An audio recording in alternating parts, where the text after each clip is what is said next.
Hello and welcome to Outside Xbox. Now, people are always banging on about how everything was better in the olden days. Music, films and television, for example. Seems they're conveniently forgetting slavery, persecution and the career of Bernard Manning. F1 fans are particularly guilty of this, not slavery but rose-tinted nostalgia. Apparently in the 1980s, every overtake was a four-wheel drift, every gear change was accompanied by a sheet of flame from the exhaust, and every driver was simultaneously racing, smoking and having sex with a beautiful supermodel. Regardless of the realities of the situation, the fans love retro, and the developers of Formula 1 2013 seem to have taken this to heart. So this year, for the first time, there'll be classic Formula 1 cars included, as well as the usual seasonal update.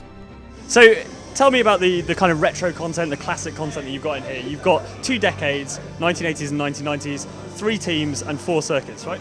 That is indeed correct.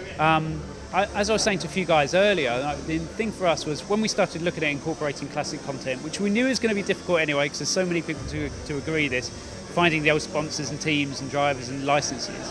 The thing for us was, do we pick a specific year? So, you might go for 1988 or you might go for 1992. But then people only really kind of remember the superstars from those eras, and the teams are at the front really, or the teams and the liveries that look very distinct. But actually, as you go further down the grid, you just forget who is involved in Formula 1 anyway. So what we've tried to do is, to make it easy in terms of licensing as well, we ended up picking groups of cars from particular decades. So having the 80s means that you can have cars from 1980 through to 1989, and it's nice to get a little variety in there as well. So there isn't just one car that will dominate, whilst the performance fluctuation changes in Formula 1 from season to season. It's just nice to have very distinct looking cars in these different decade packs. So that means cars from Ferrari, Lotus and Williams from the 1980s and Ferrari and Williams from the 1990s, plus 4 tracks: Brands Hatch, Jerez, Imola and Estoril. For guys who don't maybe know about this older era of Formula 1, how do the cars differ in those 2 decades? So they're actually quite dramatically different, and I think that makes it interesting because obviously not only do they look very different, some of the cars, when you look at it and the driving positions, I think players will look at it and go, did they really race those cars? It almost looks like they're sitting on pillows kind of as they're driving the car around the circuit. They sound awesome as well, especially when they've got the turbos. The on-screen display changes so you can see the boost gauge. It's a very different experience in terms of flooring the throttle, waiting for that turbo lag to kind of subside, and then you're launched out of a corner. And I think it makes it a more compelling experience to pick your time and pick your moment in these different cars and try to get your head around how you need to drive in order to maximise the performance. And if anything, I think it probably gives some of the younger generation a nod towards what we might see in 2014 when the sport changes and turbos come back into play. It's a very different driving experience, and it's almost, by going back in time, giving them a taste of what will actually appear tomorrow. The retro stuff is divided up though, and that's where it all gets a bit confusing. There's 2 versions of the game, both of which contain the 2013 season. A pricier F1 2013 Classic Edition contains all the classic content, so 2 decades and 4 tracks, whereas the regular F1 2013 contains just the 80s cars and 2 tracks, Jerez and Brands Hatch, with the rest available as DLC. There is one guy who's conspicuous by his absence though. Now, obviously people are going to ask, when you're talking about retro F1 content, one of the most famous drivers of all time was Ayrton Senna. He's not in the game, but can you clear up why that is? Yeah, Ayrton Senna, one of the legends of Formula 1 and will always be.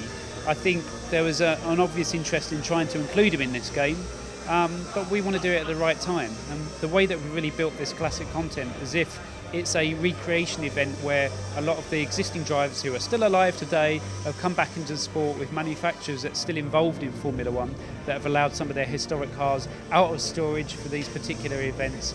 And that's the way that we've tried to picture it. So then including one driver that is unfortunately deceased back into that's not the right kind of message for us, and we don't really want to break that illusion. Whilst it is a game, we're trying to follow a theme and sell a vision for this.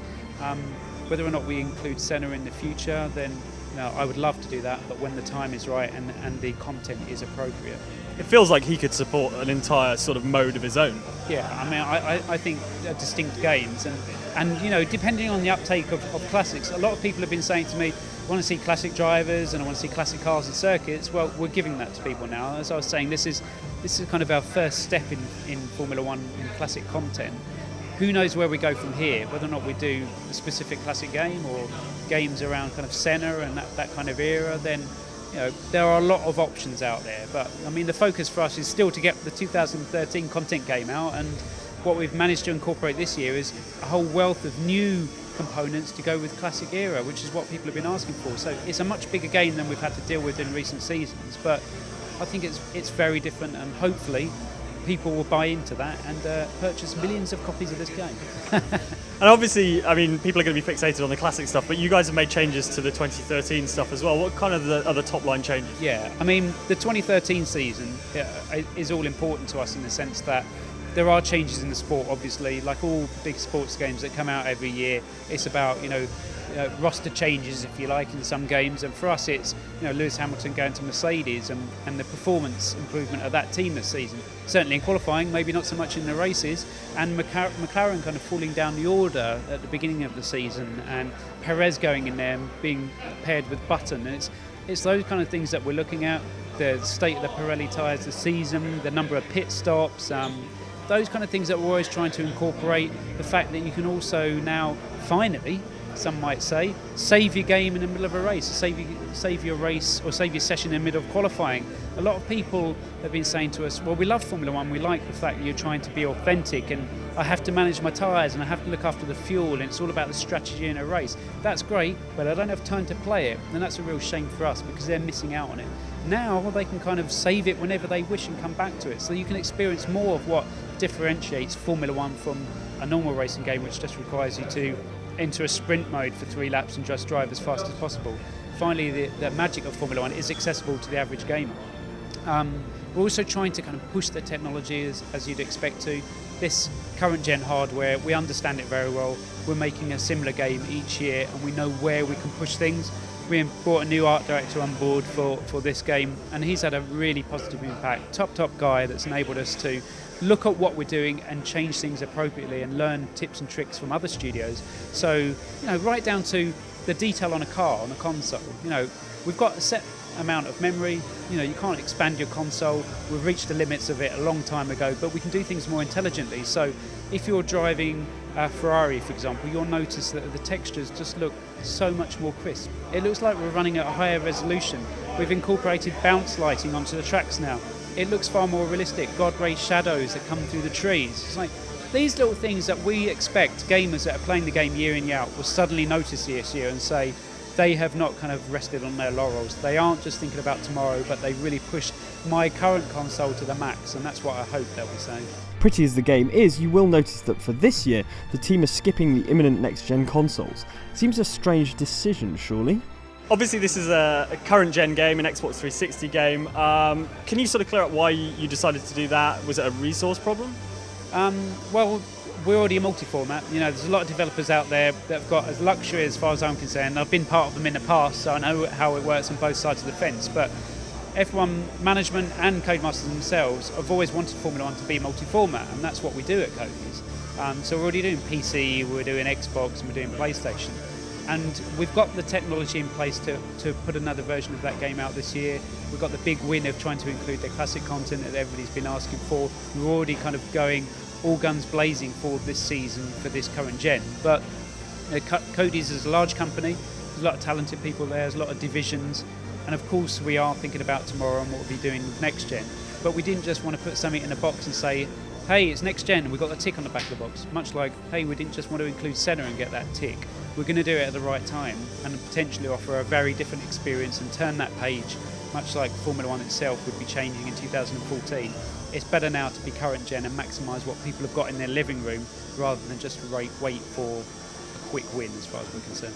I mean, I find that interesting because the PC version obviously looks great. It runs at higher resolutions. It's got a higher texture resolution. Yeah. Surely, with next-gen console architecture, what it is, it would have been straightforward and people would have seen at least some benefit from a next-gen version. They would have seen some benefit, but I don't just want to go with some benefit.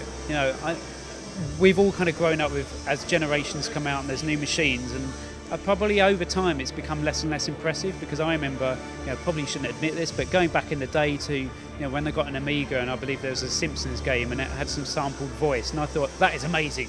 This looks really cool. Now, where are those leaps now? I think a lot of games have been showcased where you kind of think, Yeah, nice resolution, and they're trying for the frame rate, but I've played it before.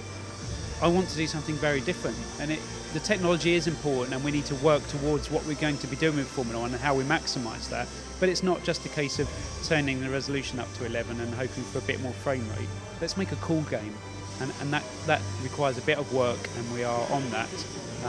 But for now, we'll let everybody else do the flashy bits. We're going to roll into town, it'll be very different.